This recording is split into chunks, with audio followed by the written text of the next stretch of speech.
We've been invited along today to Tesla at Gatwick Airport, or just outside Gatwick Airport, to test drive the new P85D Model S. Um, Here with me today is Laura Hardy from Tesla Motors. Laura, would you like to tell us a little bit about Tesla and what you do within the business, please? So Tesla is an American car company. We make 100% electric vehicles. Our current car is the Tesla Model S, but people might know us from the Tesla Roadster as well, which was a sports car based on the Lotus Elise chassis. Model S is a four-door saloon designed as an electric car from the ground up, which means that there's extra space, a huge battery. It can be 5 adults plus 2 children's seats, so a 7-seater car. I am the comms manager for the UK and Ireland. I was very lucky to drive the P85 Plus earlier in the year, and having the opportunity day to day to drive the P85D, it's sort of staggered me the difference. Even though they're both incredibly fast and smooth cars to drive, what has Tesla brought to the table to improve upon what was a very nice car indeed? The P85 was a rear-wheel drive car, so one motor sat between the rear wheels. The P85D is a dual motor car. It includes all-wheel drive, so we have 2 motors mounted between the rear wheels and the front wheels. So the car adds extra all-wheel drive, extra range because of the way that the power is delivered to all 4 wheels in the car, extra performance. So the P85 went from 0 to 60 in 4.2 seconds, and the P85D goes from 0 to 60 in 3.2 seconds.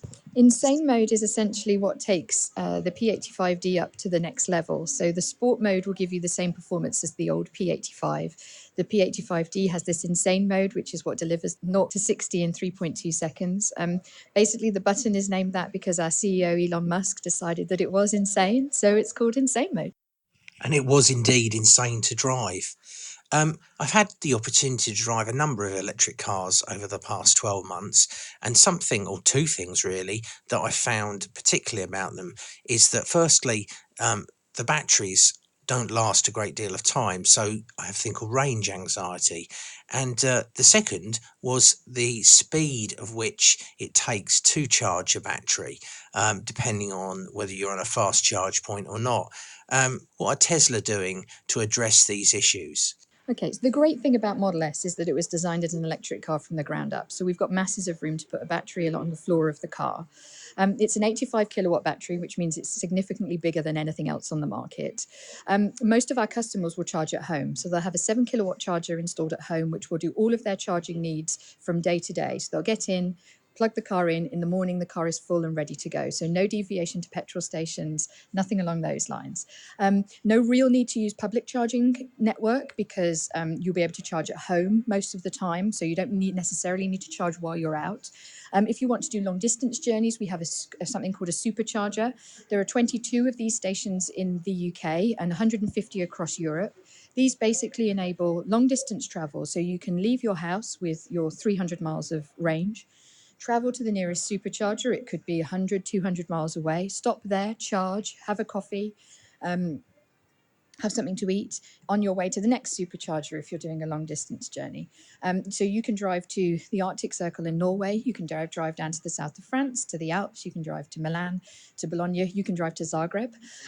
So there are plenty of places to go. You can work your way around the network. Our customers have been to the south of France. They've been to the Alps on holiday. You'll find that they're more than willing to tell you about all their journeys that they've done as well. And I think actually what Model S does is it takes electric vehicle ownership to a new level, one with that unprecedented range and two with the supercharging points. The superchargers will replenish the battery in half of the battery in 20 minutes and 80% of the battery in 40 minutes. So just enough time to grab a coffee, take the necessary comfort break, and then carry on your way. The price point of the P85D or the Model S on its own really is in the luxury sports saloon market. What are Tesla going to be doing over the next few years to maybe expand their range and fill the gap in the slightly lower price range? So Model S is a premium car. The starting price is 55,000. However, the running costs are incredibly low on the car. So obviously you're not paying for petrol or diesel. a £5 electricity bill will fill the car. Superchargers are free to use, so your running costs are incredibly low. If you go into London, the congestion charge is free. It's only 5% benefit in kind if you drive it as a company car compared to something similar at 30%. So let's just get that out the way. And then what's coming up for Tesla is we'll have the Model X, which is an SUV version built on the same platform as Model S. So we don't have pricing for that yet, although you can place reservations online. And then the next step is we're building a gigafactory in Reno in the US, which will produce batteries on a bigger scale so that we can then reduce the price of that to be able to produce a more affordable car, which is going to be called the Model 3, and that is due 2016, 2017. Well, it sounds like everybody at Tesla's got their hands full for the next few years at least. I'd like to thank you for inviting me along today and giving me the opportunity to drive the P85D. It really was an amazing vehicle, and I really look forward to having the opportunity to testing the Model X and the Model 3 when they both become available. So thanks ever so much, Laura. That's Laura Hardy from Tesla Motors.